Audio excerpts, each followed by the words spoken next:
সকাল বাজে এখন 8:30। তা ঘুম থেকে উঠে কাজে যাব, তাড়াহুড়ো করছি। আমার গিন্নিকে আমি খুঁজে পাচ্ছি না। দেখো কি অবস্থা, এইখানে বসে আছে। এই এক পুকুর, এটা পুরো পুকুর। আর এই কি ব্যাপার, মাছ যদি না উঠেছে না একদম ইয়ে করে দেবো, চেক করে দেবো। কিন্তু সকালবেলা পরে পরে ঘুমাচ্ছে, বড় বড় কথা শুনে। তারপর রান্না বান্না কিছু হচ্ছে? এই দেখো, এই ইয়ে দেখো মা, এই কই দেখো মাছ, এই দেখো। আর সকালবেলা এই দেখো, আটা মেখে নিয়ে সকালবেলা এসেছি। কি এই অবস্থা দেখো। দেখবা মাছ, দেখবা এদিকে আসো। এই দেখো। ইয়ে বাবা, আজকে সারাদিনের রান্নার ব্যবস্থা হয়ে গেল। তেল কই? হ্যাঁ, আরে তুমি বাড়ি চলো, কাজে তুমি যেতে হবে। নিজেই পারো নাকি মাছ কিনে আনতে, আর আমি মাছ ধরতে পারি না নাকি?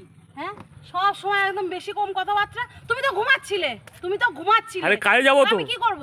আমি ওই জন্য মাছ ধরতে এসেছি। বসে থেকে থেকে কাজ বাজ করে বসে থেকে থেকে তারপর মাছ ধরতে এসেছি। এই দেখো মাছটা, দেখেছো? আর এখানে ধরেছি। তাড়াতাড়ি বাড়ি চলো, কাজে বেরাতে হবে। তুমি যাও তো, যাও, তুমি যাও, তুমি যাও।